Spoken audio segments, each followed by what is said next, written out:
Vamos iniciar então o treinamento sobre a dengue na pediatria.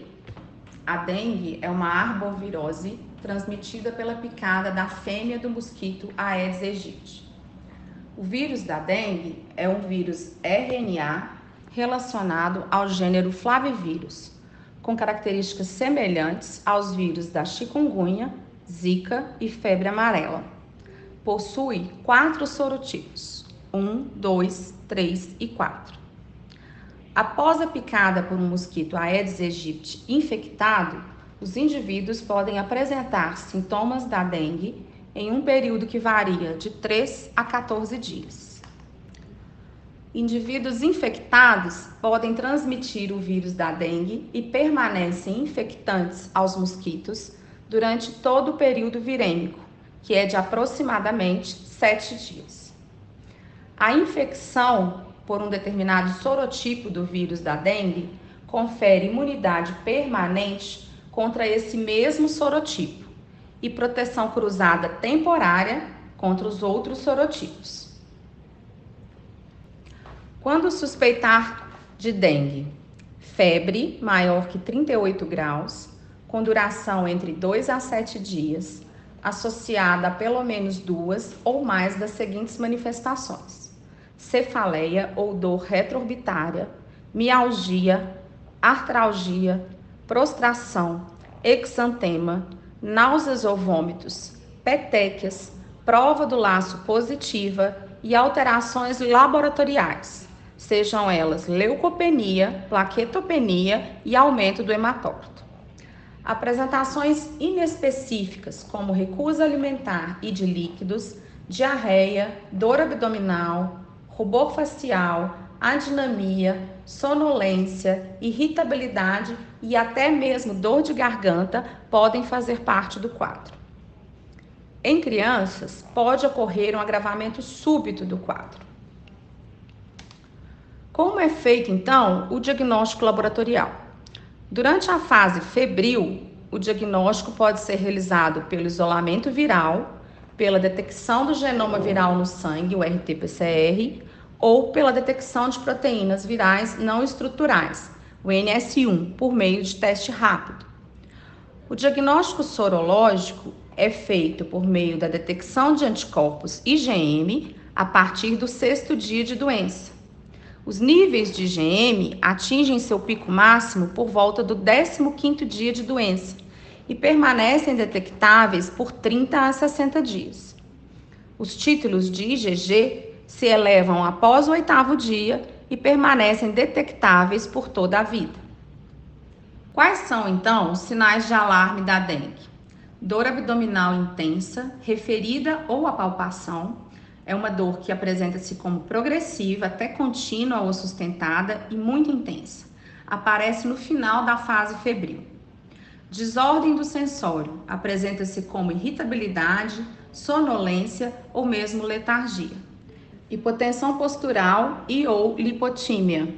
É um fator de moderada predição para a gravidade do quadro. Sangramento da mucosa. Apresenta-se como gengivorragia, epistaxe, sangramento vaginal não associado à menstruação, hematúria e outros. Acúmulo de fluido, ascite, derrame pleural, derrame pericárdico. Detectado por exame clínico, exames de imagem ou ambos no final do estágio febril. Sua presença não indica a gravidade da doença, mas a probabilidade de evolução para um pior prognóstico.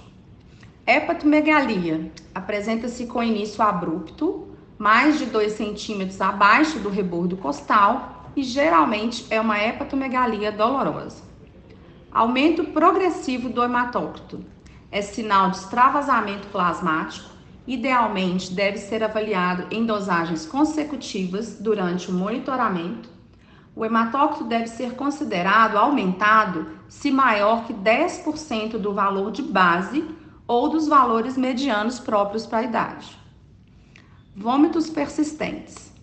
É considerado como sinal de alerta quando ocorrem 3 ou mais episódios em 1 hora ou 4 episódios em 6 horas.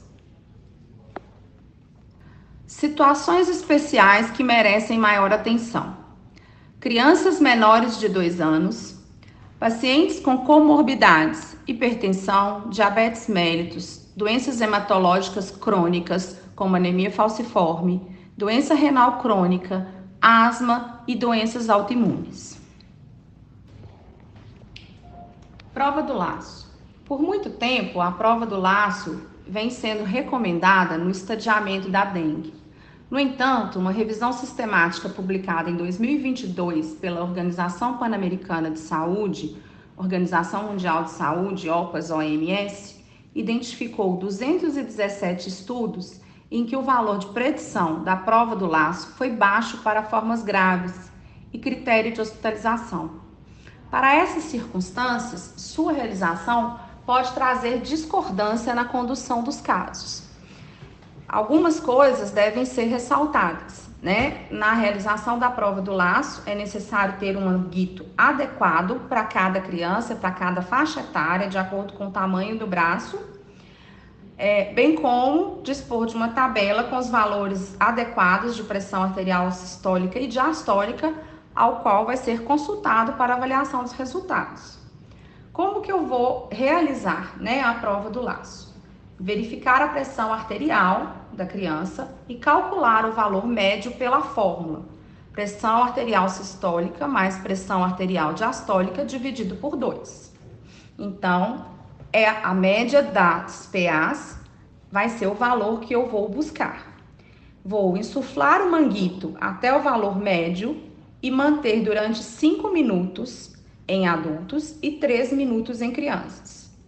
Vou, então, desenhar um quadrado com 2,5 centímetros de lado no antebraço, na região onde foi feita a medida, e contar o número de petequias formadas dentro deste quadrado de 2,5 por 2,5 centímetros. Vou considerar a prova positiva nos adultos se houver 20 ou mais petequias e nas crianças se houver 10 ou mais petequias. Atentar para o surgimento de possíveis petequias em todo o antebraço, dorso das mãos e nos dedos também. Como identificar qual fase da doença e suas principais complicações?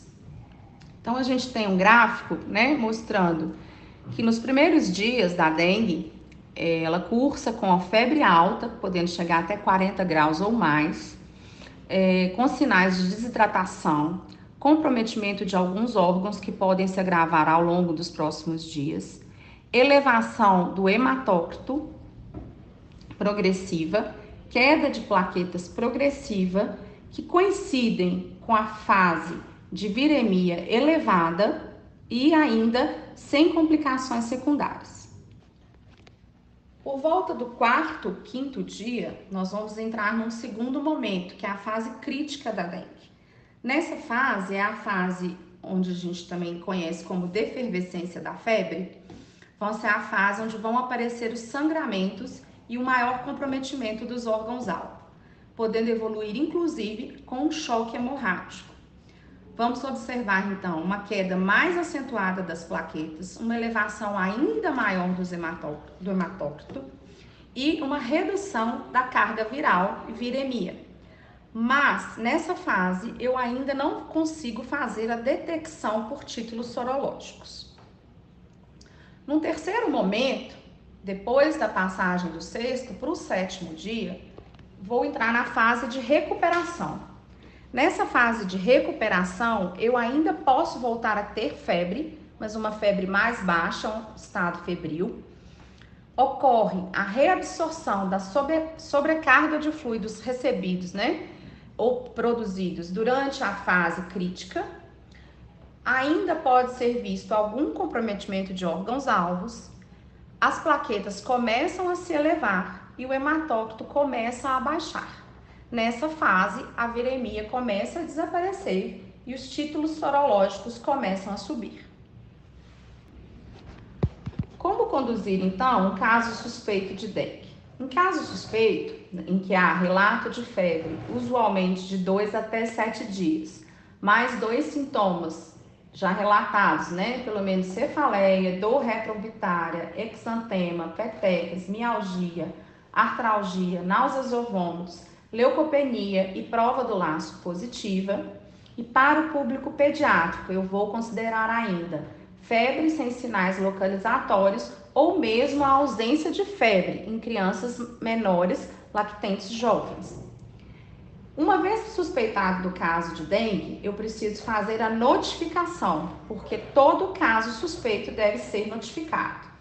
A notificação deve ser feita em ficha própria em 3 vias. A primeira via, a original, é encaminhada para o NUV do setor de epidemiologia do hospital. No caso das UPAs, deve ser enviada via malote para o distrito. A segunda via deve ser encaminhada para o laboratório, junto ao pedido de exame. E a terceira via deve ser anexada ao prontuário do paciente. Quando eu encontro esses sintomas e suspeito de dengue, eu tenho que pensar ainda nos diagnósticos diferenciais: chikungunya, zika, febre amarela, influenza, febre maculosa e leptospirose.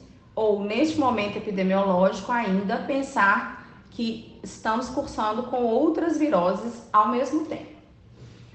Estratificar, então, o risco de gravidade da dengue nos grupos A, B, C ou D. Iniciar a hidratação dos pacientes suspeitos de imediato, de acordo com a classificação, enquanto aguardam exames laboratoriais. Hidratação oral para os pacientes do grupo A e B e hidratação venosa para os pacientes do grupo C e D. A realização de coleta de exames apenas será possível após o preenchimento adequado da ficha de notificação. Uma vez coletado, deve ser encaminhado para análise e depois esse resultado será utilizado em um segundo momento para a reclassificação do paciente. Manifestações, então, por grupos. No grupo A, nós vamos ter prova do laço negativa, ausência de petequias e ausência de situações de risco, ausência de sinais de alarme ou sinais de choque ou gravidade. No grupo B, nós vamos ter prova do laço positiva ou a presença de petequias ou situação de risco, por exemplo, crianças menores de 2 anos. Não vamos observar ainda sinais de alarme ou sinais de choque ou sinais de gravidade. No grupo C, podemos ter ou não a prova do laço positiva, com a presença ou não de petequias, mas vamos observar a presença de sinais de alarme e ainda não vamos observar sinais de choque ou sinais de gravidade. A gente vai encontrar os sinais de choque ou gravidade na classificação D. Então, no grupo D, podemos ou não ter a prova do laço positiva, podemos ou não ter sinais de alarme, mas necessariamente precisamos ter sinais de choque ou sinais de gravidade.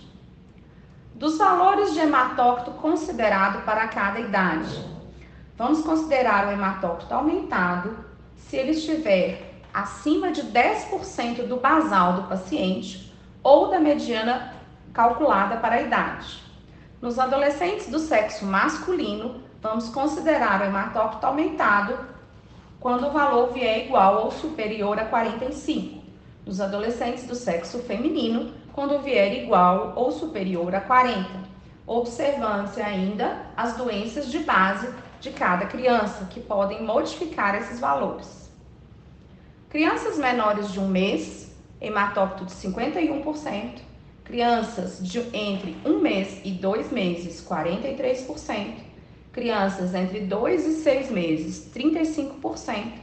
Crianças entre 6 meses e 2 anos, 37%. Crianças entre 6 e 12 anos, 38%. Nos 3 primeiros dias de doença, devemos considerar como hematócrito o hematócrito basal da criança, se esse for conhecido antes do início da fase de hidratação.